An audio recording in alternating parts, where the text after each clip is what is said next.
News, सच जरूरी है। नमस्कार, यह है MNS न्यूज नेटवर्क और आप देख रहे हैं MNS न्यूज टीवी। मैं हूं आपके साथ सोनल। तो आइए देखते हैं आज कुछ खास खबर। आखिर एक मध्यम वर्गीय परिवार में जन्म लेने वाला बच्चा कैसे बना देश में सड़क परिवहन और राजमार्ग मंत्री।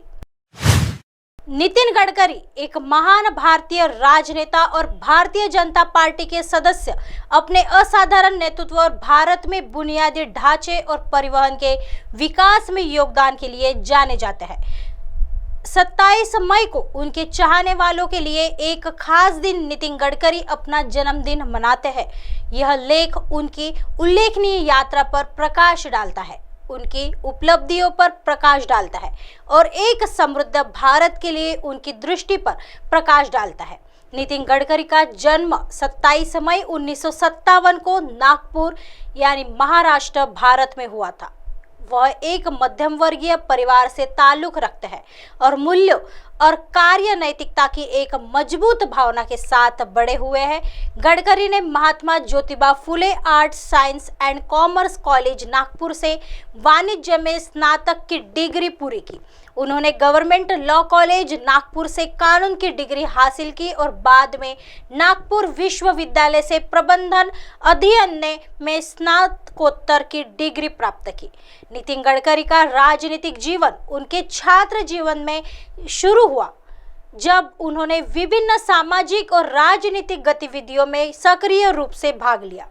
उनके समर्पण और नेतृत्व के गुणों को जल्द ही भाजपा ने पहचान लिया और वह तेजी से रैंकों में ऊपर उठे। 1989 में उन्हें महाराष्ट्र विधान परिषद के सदस्य के रूप में चुना गया और वे विपक्ष के नेता बने। गडकरी ने 2004 से 2009 तक भाजपा की महाराष्ट्र इकाई के अध्यक्ष के रूप में कार्य किया। राज्य में पार्टी की उपस्थिति को मजबूत करने में महत्वपूर्ण भूमिका निभाई। भारत के बुनियादी ढांचे और परिवहन क्षेत्र पर गडकरी का प्रभाव परिवर्तनकारी रहा है। सड़क परिवहन और राजमार्ग मंत्री के रूप में उन्होंने बुनियादी ढांचे के विकास में तेजी लाने के लिए कई नए सुधारों की शुरुआत की। उनके मार्गदर्शन में मंत्रालय ने विश्व स्तरीय राजमार्गों के निर्माण, बंदरगाहों के आधुनिकीकरण और इलेक्ट्रिक वाहनों की शुरुआत सहित महत्वपूर्ण प्रगति देखी। उनकी उल्लेखनीय उपलब्धियों में से एक प्रमुख परियोजना भारतमाला परियोजना है, जो भारत के विभिन्न हिस्सों को जोड़ने के उद्देश्य से एक मेगा राजमार्ग विकास पहल है। यह महत्वाकांक्षी परियोजना कनेक्टिविटी में सुधार, यात्रा के समय को कम करने और आर्थिक विकास को बढ़ावा देने के लिए डिजाइन की गई है। इसके अतिरिक्त गडकरी ने टिकाऊ परिवहन समाधानों को बढ़ावा देने, प्रदूषण को रोकने और जीवाश्म ईंधन पर निर्भरता कम करने के लिए इलेक्ट्रिक वाहनों और वैकल्पिक ईंधन को अपनाने वकालत करने में महत्वपूर्ण भूमिका निभाई है। नितिन गडकरी की नेतृत्व शैली, उनकी दूरदर्शी सोच, दृढ़ संकल्प और निष्पादन पर एक मजबूत फोकस की विशेषता है।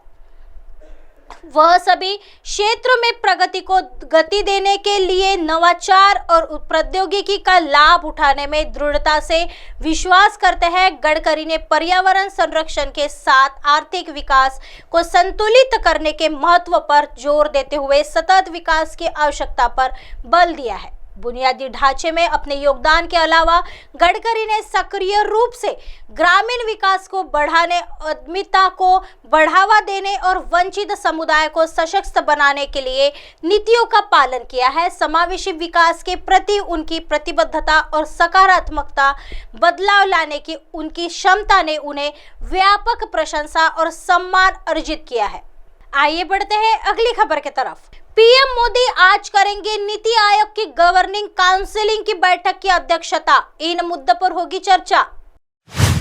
नई दिल्ली में आज नीति आयोग की 8वीं बैठक होने वाली है। PM Narendra Modi governing council की 8वीं मीटिंग की अध्यक्षता करेंगे। इस मीटिंग में हेल्थ स्किल डेवलपमेंट, महिला सशक्तिकरण जैसे मुद्दों पर फोकस रहेगा। मीटिंग में सभी राज्यों और केंद्र शासित प्रदेशों के सीएम और उपराज्यपालों को बुलाया गया है। बैठक में 4 राज्यों के मुख्यमंत्रियों ने आने से इनकार कर दिया है। इनमें दिल्ली के सीएम अरविंद केजरीवाल, पंजाब के सीएम भगवंत मान और तेलंगाना के सीएम के चंद्रशेखर राव शामिल है। बिहार के सीएम नीतीश कुमार भी बैठक में जाएंगे। क्या बोले सीएम केजरीवाल? मुख्यमंत्री अरविंद केजरीवाल ने शनिवार को होने जा रही नीति आयोग की बैठक के बहिष्कार का ऐलान किया है।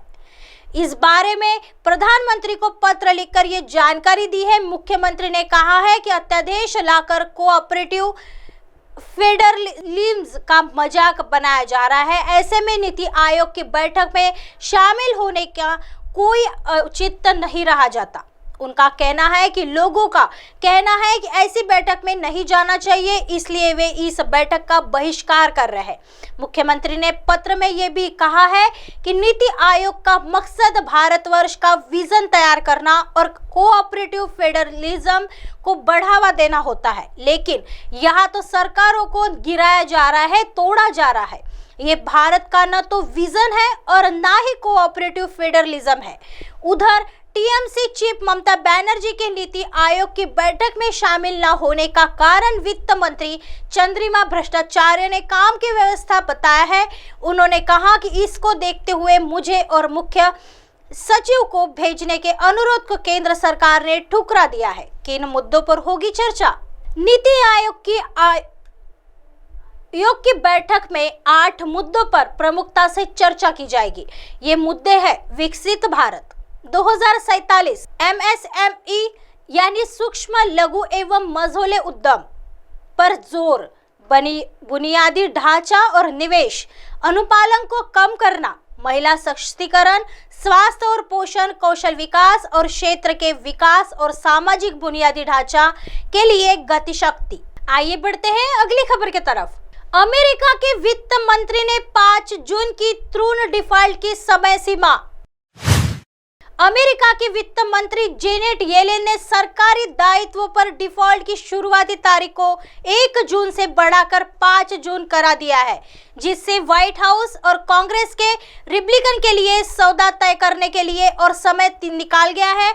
येलेन ने शुक्रवार को कांग्रेस के नेताओं को एक अपडेट लेटर में कहा, सबसे हाल के उपलब्ध आंकड़ों के आधार पर अब हम अनुमान लगाते हैं कि यदि कांग्रेस ने 5 जून तक ऋण सीमा को बढ़ाया या निलंबित नहीं किया तो ट्रेजरी के पास सरकार के दायित्वों को पूरा करने के लिए अपर्याप्त संसाधन होंगे। एलन ने सोमवार को इस तरह के एक पत्र में कहा कि अगर कांग्रेस ऋण सीमा को बढ़ाने या निलंबित करने में विफल रहती है तो अमेरिका के जून की शुरुआत में और संभावित रूप से 1 जून तक सरकारी दायित्वों पर डिफॉल्ट होने की अत्यधिक संभावना है।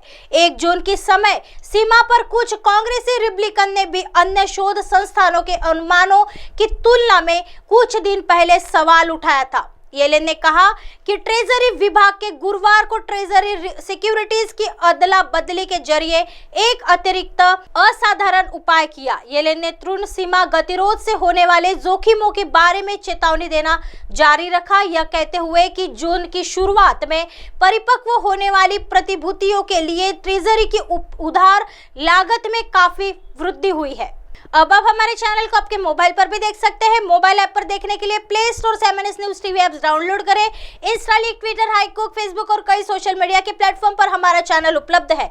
आप इसे यूट्यूब पर भी देख सकते हैं। आप हमारे चैनल को लाइव भी देख सकते हैं www.mnsnewstv.com पर। फिलहाल वक्त हो चला है दर्शकों ब्रेक का।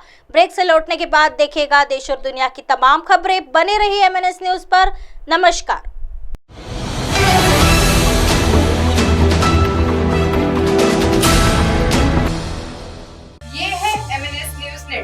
और आप देख रहे हैं MNS न्यूज।